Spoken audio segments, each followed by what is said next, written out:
میں اس سے پہلے کہ اپنے مقررین کو بلاؤں، سب سے پہلے التماس کروں گا، کیونکہ یہ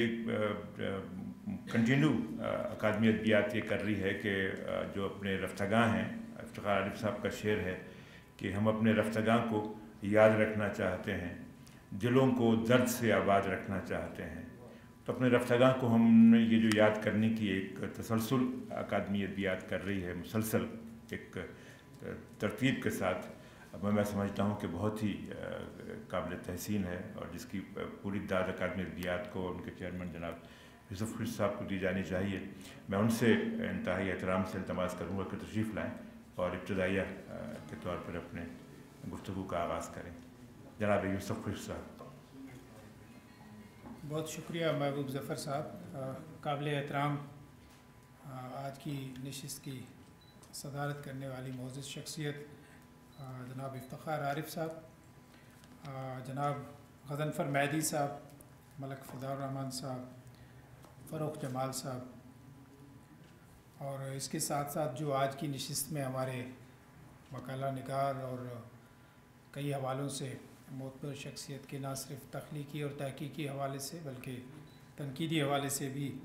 بڑے اچھے نام آج کی نشست میں ہمارے ساتھ موجود ہیں۔ جناب حمید شاہد صاحب، اختر عثمان صاحب، جناب حسن عباس رضا صاحب، اور اس کے ساتھ ساتھ تھوڑی دیر میں شاید ہمیں جوائن کر لیں ڈاکٹر رویش ندیم، جناب ضیاء الدین نعیم صاحب ہمارے ساتھ ہیں، اور تبسم اخلاق ملیح آبادی صاحبہ شاید تھوڑی دیر میں ہمیں جوائن کر لیں، اور فروخ جمال، اور اس کے ساتھ ساتھ ہمارے یہ نوجوان دوست عثمان راز صاحب بھی ہمارے ساتھ موجود ہیں۔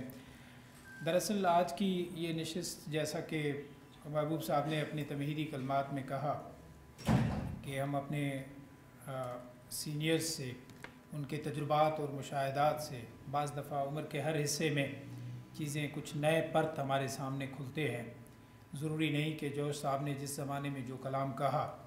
وہ اس پوری جنریشن نے اسی لیول پر جا کر سمجھنے کی کوشش کی ہو یا سمجھ گئی ہو جیسا کہ جوش صاحب چاہتے تھے۔ اسی طرح جتنے بھی مفکرین ہیں، ان کا جو فکر ہے وہ ہمیں اپنے آنے والی نسلوں تک منتقل کرنے کا یہی واحد بہتر ذریعہ ہے کہ ہم سب اکٹھے ہو جائیں، اور اس پر دوبارہ جو ہے وہ گفت و شنید ہونی چاہیے۔ دیکھیے، جوش ملیح آبادی صاحب کے لیے میں تو یہ کہوں گا کہ دو زاویے ادب کے حوالے سے، جس میں شاعری اور نثر، اور وہ دونوں زاویوں میں جو ہے وہ بے مثال تخلیقار کے طور پر ہمارے سامنے آتے ہیں۔ اگر ان کی زندگی کے آغاز سے لے کر اختتام تک اگر ان کی بایوگرافی کو اگر ہم جانتے ہیں، اور جن لمحات سے، جن زندگی کے مختلف ادوار سے وہ گزرے، اور جس پس منظر میں اس نے وہ شاعری کی، اگر اس پس منظر سے ہم واقف ہوں گے تو ان کے کلام کو سمجھنے میں ہمیں مزید جو ہے وہ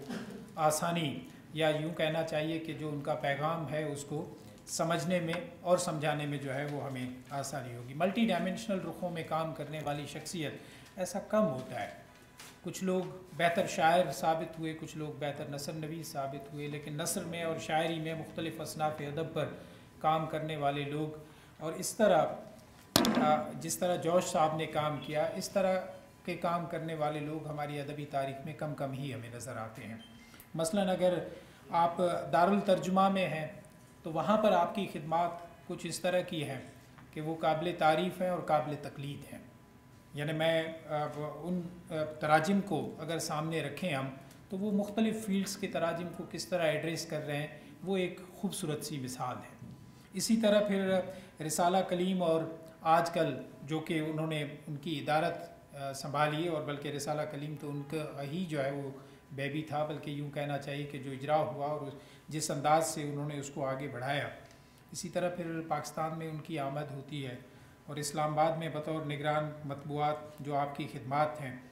تو یہ ضروری ہے کہ ہم ان کے کلام پر تبصرہ کرنے سے پہلے ضروری ہے کہ ان کی بایوگرافی کو تھوڑا سا پڑھ بھی لیں، اور اس کے بعد شاید ان کے فکر کی جو مزید پرتیں ہیں وہ ہمارے لیے جو ہے وہ آسان ہو جاتی ہیں۔ سب سے جو بنیادی پہلو ہے، جو میرا ذاتی خیال ہے، ہو سکتا ہے کہ آپ اس سے ایگری نہ کریں، کہ جوش صاحب نے جب انسانیت کو اپنا موضوع بنایا،